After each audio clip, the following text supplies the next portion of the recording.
ሰው ወዶ አይደለም ለካ በወረፋ እርጥብ የሚበላው። እርጥብ ሻጮች እንግዲህ ከዚህ በኋላ ምንም ማድረግ አልችልም። ሁሉም ሰው በየቤቱ ሰርቶ ሊበላ ነው። የሚያስፈልጉ ግብአቶች ቅመማ ቅመሞች፣ ሚጥሚጣ፣ ቃሪያ፣ ነጭ ሽንኩርትና ዝንጅብል፣ ጨው፣ ቤት የተዘጋጀ ካቻፕ፣ ቀይ ሽንኩርት፣ በዚህ መልኩ የተከተፈ ድንች፣ ፉርኖ ዱቄትና ቲማቲም። ድንቹን የፈላ ውሃ ውስጥ ጨምረን እናገነፍለዋለን። የጋለ መጥበሻ ላይ ዘይት ጨምረን ሽንኩርታችንን በደንብ አድርገን እናቁላለዋለን።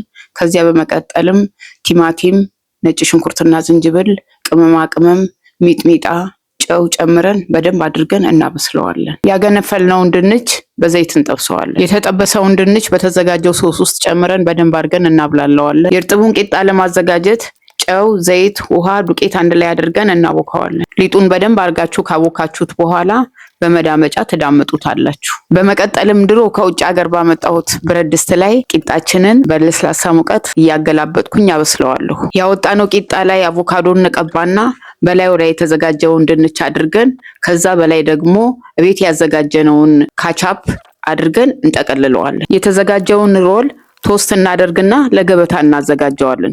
በተመሳሳይ በዳቦ ማዘጋጀት ትችላላችሁ። እርጥባችን በአማረ መልኩ ወጥቶልናል። እንግዲህ ሁላችሁም በቤታችሁ ሰርታችሁ ሞክሩት። ላይክ እና ፎሎ ማድረጋችሁን ግን አትዘንጉ።